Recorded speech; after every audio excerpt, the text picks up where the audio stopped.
Having experienced both of these, would you say that there is a big difference between the Canadian and the US startup ecosystems? And related to that, I guess, country that you found a startup in, or ecosystem that you found a startup in, as well as particular accelerators, what advice would you give to your younger self if you could do it all over again? Oh, man. There's a lot to say here. So I just start by saying the Canadian and American ecosystems are wildly different. The way in which this manifests, probably the most obvious way, is the behavior of investors. So Canada has a population of very risk-averse investors who don't actually understand how value is created in startups at a high level. Like, this isn't all of them. There's some great investors in Canada. I really should flag that. But the default situation in Canada, if you're raising money from Canadian VCs, is objectively worse than in the US. And this is something that became crystal clear when we transitioned from the Toronto startup ecosystem to the Silicon Valley startup ecosystem, as you mentioned, at Y Combinator. Just to give you an example. So the process of when you apply to YC, you do not get questions like, how much money are you making right now? How fast are you? I mean, you might get these questions, but they're secondary. The main questions you get at YC are things like, what do you know about your users that nobody else knows? Why are you so passionate about this? How long have you guys known each other? What's the worst fight you've had? These are very foundational questions that speak to founder dynamics, relationships, mission focus. They do not speak to bottom line. That's like a totally secondary thing. And it's something that we've not only absorbed through Y Combinator, but when we started to do angel investing in YC startups after, like, you find yourself asking the same questions because they are obviously the right questions to ask. In Canada, the first question you will almost always get is, what is your MRR, your monthly recurring revenue?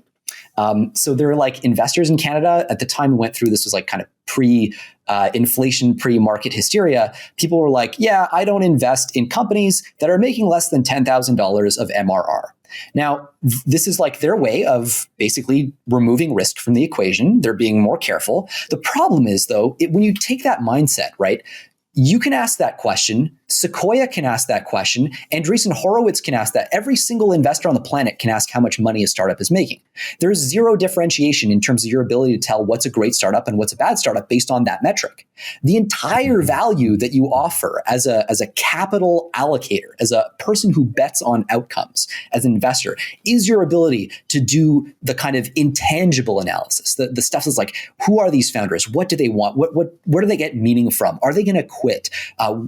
What's their dynamic like? Are they going to break up, and so on? It does not come from saying like, how much money are you making? What's your MRR? Like, what's your what's your growth rate been? This and that. Like, these are good secondary questions to add context, but they don't speak to the core of what the business is. And so the best startup founders are ones who think in terms of the relationship between the founders and the mission of the company. The best investors are the ones who ask questions about that sort of thing.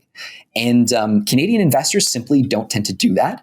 And we certainly saw that. Like, I think the Creative Destruction Lab is a great program. I think it could be tweaked in really valuable ways to make it even better.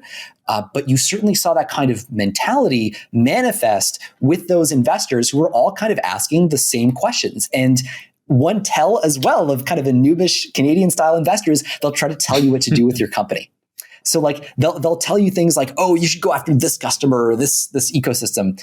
The philosophy, though, when you're investing in a company is you don't know what to do with your money. That's why you are giving your money away. That's the point of being an investor. I've got a giant like Scrooge McDuck vault filled with cash and no idea. Like, if I knew where to deploy it, if I knew what a good investment was, I would freaking put it in that investment. I don't. I trust the startup founders to allocate that money in a way that turns it into more money better than I can. So why would I ever bother telling them what to do with their own company? This is insanity. So that reality is recognized in the Valley in a deep and visceral way, because that ecosystem is built on top of founders who build great companies and have that experience. They exit those companies and then they start to reinvest, knowing what they know about how to build companies. Because Canada doesn't have that same concentration of talent and experience, you tend to see more of the kind of armchair investing stuff. And that's getting better. Toronto's starting to have really successful exits. We're seeing companies like Shopify, for example, infuse the whole ecosystem with a lot more wisdom and sharper investing practices. But I would say we still have a long ways to go before we quite get to that point.